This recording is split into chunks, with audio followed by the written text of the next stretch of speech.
샬롬. 오늘 또 하나님의 은혜와 평강이 여러분과 함께하기를 축복합니다. 오늘 또 여주 동행, 주님과 동행하시고 늘 내 뜻대로 살아가는 것이 아니라 성령이 이끄신 대로 살아가는 은혜 충만, 성령 충만한 삶이 되는 하루가 되시기를 주님의 이름으로 간절히 축원합니다. 오늘 아침 하나님께서 우리에게 허락해 주신 말씀은 창세기 42장 1절에서 17절 말씀입니다. 야곱은 이집트에 곡식이 있다는 말을 듣고서 아들들에게 말하였다. 얘들아, 왜 서로 얼굴들만 쳐다보고 있느냐? 야곱이 말을 이었다. 듣자 하니 이집트에 곡식이 있다고 하는구나. 그러니 그리로 가서 곡식을 좀 사오너라. 그래야 먹고 살지. 가만히 있다가는 굶어 죽겠다. 그래서 요셉의 형 10명이 곡식을 사려고 이집트로 갔다. 야곱은 요셉의 아우 베냐민만은 형들에게 딸려 보내지 않았다. 베냐민을 같이 보냈다가 무슨 변이라도 당할까 보아 겁이 났기 때문이다. 가나안 땅에도 기근이 들었으므로 이스라엘의 아들들도 곡식을 사러 가는 사람들 틈에 끼었다. 그때 요셉은 나라의 총리가 되어서 세상의 모든 백성에게 곡식을 파는 책임을 맡고 있었다.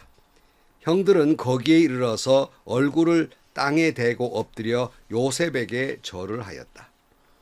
요셉은 그들을 보자마자 곧바로 그들이 형들임을 알았다. 그러나 짐짓 모른 채 하고 그들에게 엄하게 물었다. 당신들은 어디에서 왔소? 그들이 대답하였다. 먹거리를 사려고 가나안 땅에서 왔습니다. 요셉은 형들을 알아보았으나 형들은 요셉을 알아보지 못하였다. 그때 요셉은 형들을 두고 꾼 꿈을 기억하고 그들에게 말하였다. 당신들은 첩자들이요. 이 나라의 허술한 곳이 어디인지를 엿보러 온 것이 틀림없소. 그들이 대답하였다. 아닙니다, 총리어른. 소인들은 그저 먹거리를 사러 왔을 뿐입니다.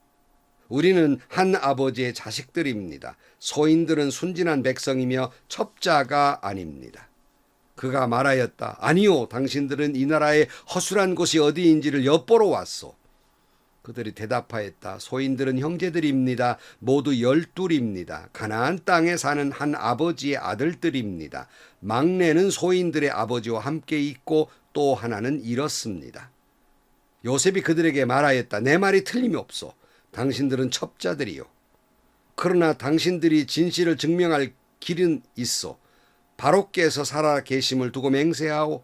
당신들이 막내 아우를 이리로 데려오지 않으면 당신들은 여기에서 한 발자국도 벗어나지 못하오. 당신들 가운데 한 사람을 보내어 당신들 집에 남아있는 아우를 이리로 데려오게 하고 나머지는 감옥에 가두어 두겠어. 나는 이렇게 하여 당신들이 한 말이 사실인지를 시험해 보겠어. 바로께서 살아계심을 두고 맹세하오. 당신들이 그렇게 하지 못하면 당신들은 첩자라는 누명을 벗지 못할 것이요. 요셉은 그들을 감옥에 사흘 동안 가두었다. 아멘. 하나님의 꿈을 꾸은 요셉.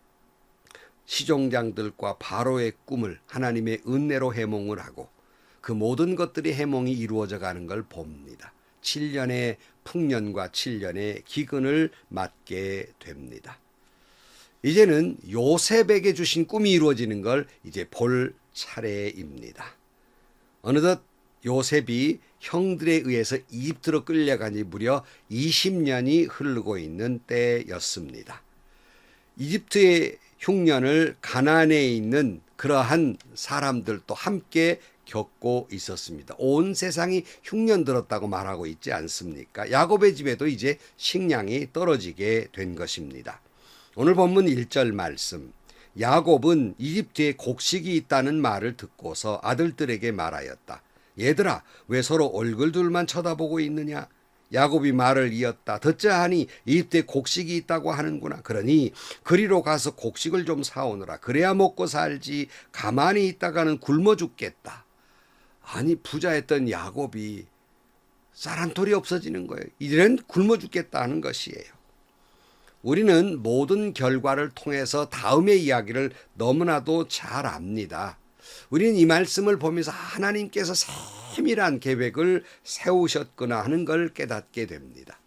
요셉이 형들로부터 노예로 팔려 이집트로 가게 된 것은 단순히 우리가 보통 해석하는 대로 그 길은 요셉이 총리가 되는 길이었다. 그 말 맞아요. 그런데 결국 그것뿐만 아니라 총리가 돼서 야곱의 집에 흉년이 들었을 때에 그들로 하여금 이집트에 오게 하고 먹거리를 구할 뿐만 아니라 우리 잘 알잖아요. 야곱도 이제 이집트로 들어와서 이집트의 고센 지역에 살게 됩니다. 처음 올 때는 일개 씨족 몇십 명 왔는데 나중에 세월이 지나서 이스라엘 백성들이 이제 이집트를 탈출할 때 출애굽을 할 때는 커다란 민족이 되어 탈출하게 됩니다. 그래서 학자들은 이렇게 말해요. 하나님께서 야곱의 가문을 이집트의 고센 지방에 살게 하신 것은 마치 어머니의 자궁 안에 들어있는 것 같아서 생명의 씨가 시작이 돼서 이제 어느덧 커짐으로 말미암아서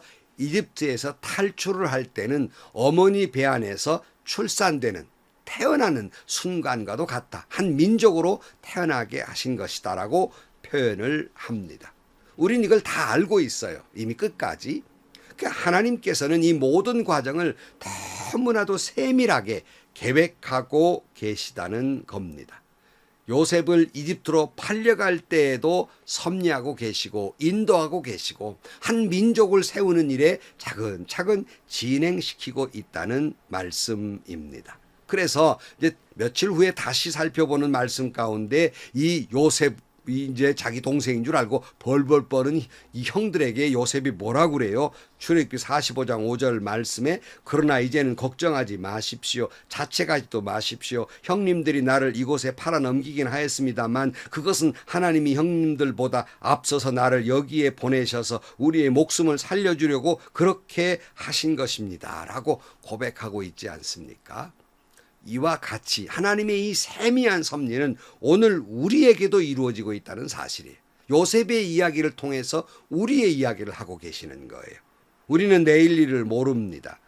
그러나 지금 내 상황이 성공이든 실패이든 건강이든 질병이든지 간에 요셉과 이스라엘 향한 하나님의 세밀한 계획과 섭리처럼 하나님이 우리를 향한 세밀한 섭리와 계획으로 인도하고 계시다는 사실이에요.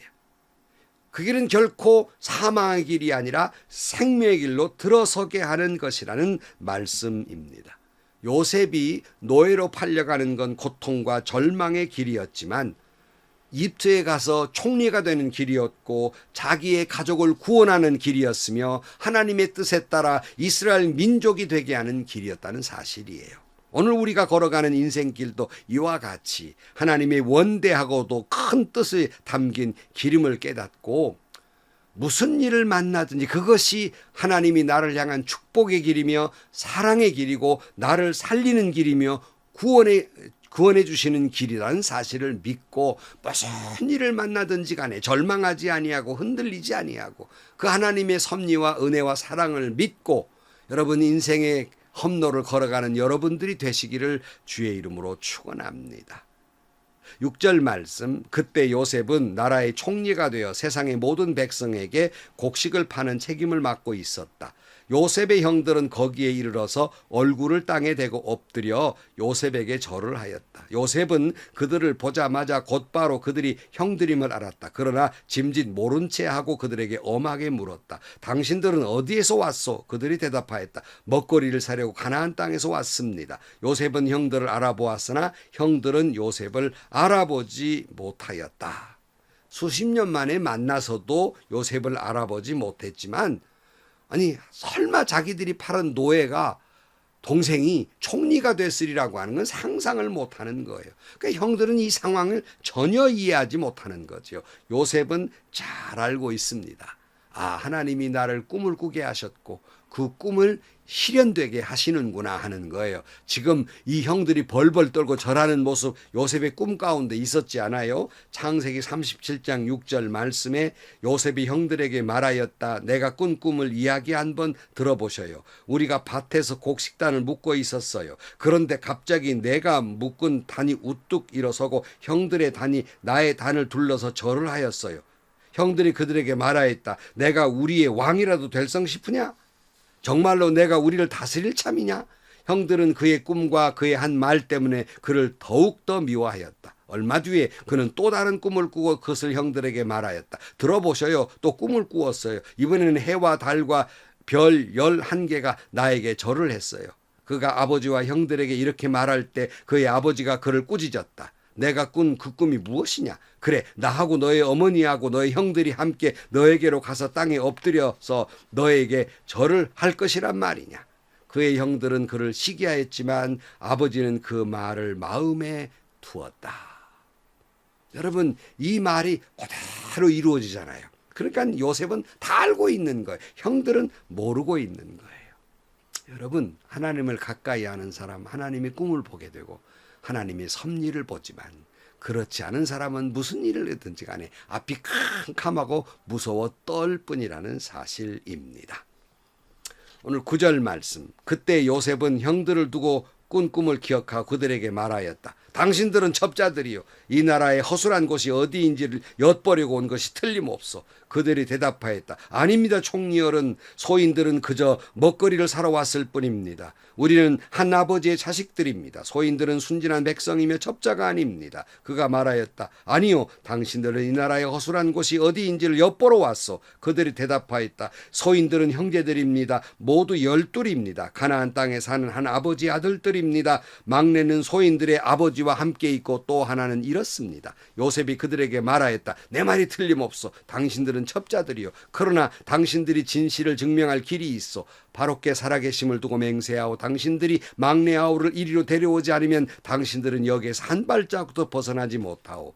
당신들 가운데서 한 사람을 보내어 당신들 집에 남아있는 아우를 이리로 데려오게 하고 나머지는 감옥에 가두겠소. 나는 이렇게 하여 당신들이 한 말이 사실인지를 시험해 보겠소. 바로께서 살아계심을 두고 맹세하오. 당신들이 그렇게 하지 못하면 당신들은 첩자라는 누명을 벗지 못할 것이요. 요셉은 그들을 감옥에 사흘 동안 가두었다. 아니, 요셉이 뭐 형들에게 화났으면 당장에 어떻게 요절을 내든지 아니면 그냥 그저 먹거리가 많으니까 좀 곡식을 해서 보내든지 할 일이지, 왜 공연한 시비를 걸면서 첩자라는 누명을 씌워서 왜 이렇게 감옥에 가두었을까? 몇 가지 이유가 있다고 생각해요. 그 중에 하나는 형들이 어떻게 변했을까? 나를 이렇게 그냥 노예로 팔아버린 그 아주 비정한 그런 여전히 그런 모습일까? 아니면 좀 변했는가를 보고 싶었을 것이고, 테스트지요. 그리고 또 하나, 동생이 안 보인단 말이에요. 자기의 진짜 동생. 베냐민이 안 보인단 말입니다. 그러니까 베냐민의 생사 여부, 베냐민이 어떻게 했을까 하는 확인하고 싶은 마음, 그리고 베냐민을 불러다가 자기 곁에 두고 싶은 그런 마음이었으리라고 생각을 합니다. 자, 여러분, 하나님이 주시는 꿈은 반드시 이루어집니다. 그러나 전제가 있습니다. 하나님이 저와 여러분에게 주신 비전은 아름다운 거예요. 그러나 그것을 이루어가는 것은 너무 힘들고 고난이 있습니다. 요셉이 하나님의 비전을 이루기 위해서는 노예로 끌려오는, 그리고 감옥에 억울하게 여러 차례 갇히는 그런 고난이 있었습니다. 하나님의 비전은 고난 없이 이루어지는 것은 없습니다. 하나님께서 우리 모든 죄를 용서하시고 구원하시기 위해서 하나님의 비전을 이루기 위해서는 예수 그리스도를 십자가에 달려 죽게 하는 그런 처절한 고난이 있었다는 사실을 기억해야 합니다. 여러분, 하나님의 비전은 고난을 통해서 이루어집니다. 하나님의 꿈을 품고 하나님의 꿈을 이루어가는 성도 여러분, 그런 거로 우리에게 오는 고난은 당연한 거예요.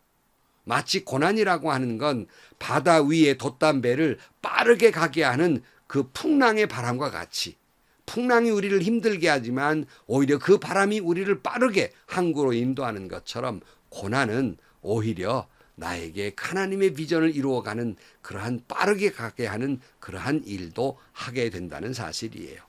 밤이 깊을수록 새벽이 가까웠다는 말처럼 나의 고난이 깊을수록, 나의 역경이 깊을수록 하나님의 꿈이 이루어질 날이 가까웠다는 사실입니다. 오늘 또 하나님의 꿈은, 하나님이 나에게 주시는 비전은 고난을 통해서 반드시 이루어지는 것을 믿고 어떤 고난과 역경 속에서 흔들리지 마시고 오직 하나님만 바라보고 하나님을 믿고 걸어가시기를 축복합니다. 여러분, 하나님의 비전은 반드시 이루어지며 하나님의 비전이 이루어지는 과정에 우리의 고난은 반드시 있습니다. 십자가가 없이는 우리의 구원은 이루어지지 아니하는 것처럼 말입니다. 기도하시겠습니다. 하나님 아버지, 하나님의 꿈을 이루는데 반드시 고난이 따라온다는 걸 알지만 막상 우리가 어떤 고난이 오면 힘겨워하고 때로는 지치고 절망하고 포기하고 싶을 때도 얼마나 많은지 모릅니다. 세미하게 계획하신 하나님의 섭리가, 하나님 주신 그 꿈이 반드시 이루어질 줄로 믿습니다. 내가 당하는 고난을 통해서, 주님과 함께 지는 십자가를 통해서 하나님의 꿈이 이루어질 줄로 믿습니다. 오늘 또 이 사실을 믿고 어떠한 고난에도 주님만 바라보고 걸어가 하나님의 꿈을 이루어가는 저희들이 되게 하여 주옵소서. 예수님의 이름으로 기도하옵나이다. 아멘. 성도 여러분, 여러 번 말씀드렸습니다만 No cross, no crown. 십자가 없이는 영광이 없습니다. 오늘 또 하나님의 꿈은 나의 고난 없이는 이루어지지 않습니다. 하나님의 일을 하는 사람, 하나님의 꿈을 품고 사는 사람, 당연히 고난이 옵니다. 고난과 역경에서 믿음이 흔들리지 마시고 하나님만 바라보고 하나님의 꿈을 이루어가는 여러분들이 되시기를 주의 이름으로 축원합니다. 오늘도 행복하시고요. 좋은 일이 가득한 하루가 되시기를 주님의 이름으로 간절히 축원합니다.